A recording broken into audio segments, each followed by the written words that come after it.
Bonjour à tout le monde. Il peut être compliqué de définir ce qu'est la culture politique. On pourrait résumer toutefois les choses en disant que pour une personne donnée, la culture politique recoupe les traits ou les activités qu'elle considère normales ou même évidentes en matière de politique.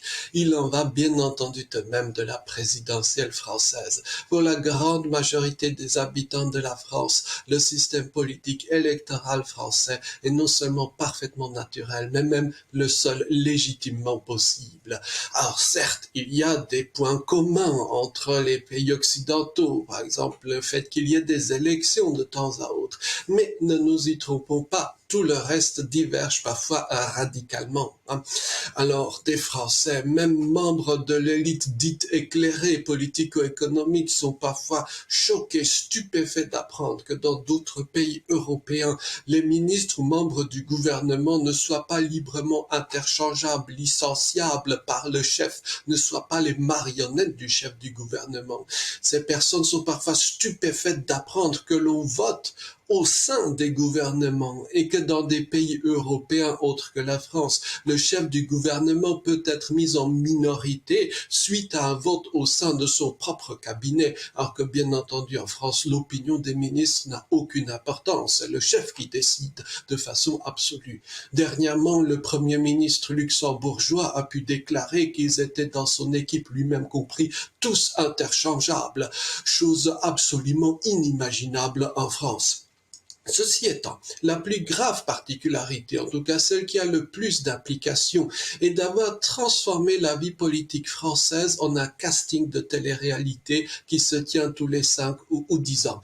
Toute discussion politique est immédiatement plaquée sur l'éternelle question: sur quel gladiateur mises-tu?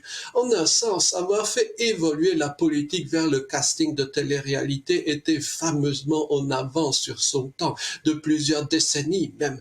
Toutefois, qui pourrait se désintéresser d'une sorte de casting qui tient du spectacle télé, du combat de coq, et non pas d'une discussion politique théorique?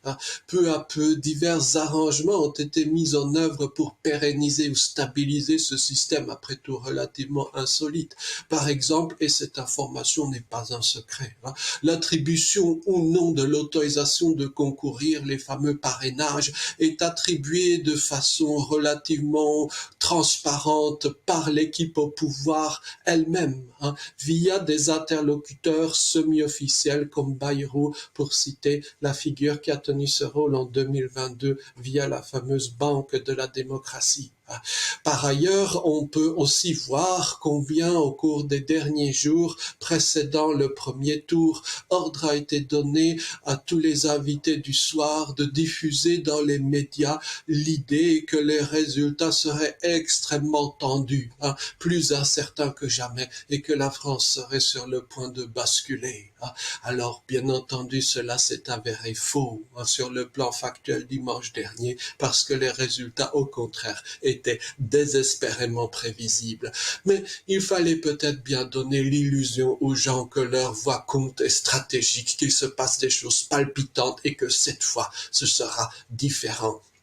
En somme, on pourrait rire de ce spectacle quand on songe toutefois au gâchis démocratique dû à l'impossibilité de prendre en compte les idées, les personnes dans un système de télé-réalité, quand on songe à la chape de silence politique qui retombera d'ici peu pour plusieurs années, le rire cesse.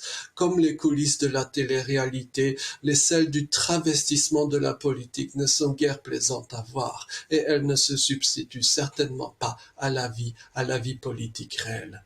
Merci beaucoup et bonne journée.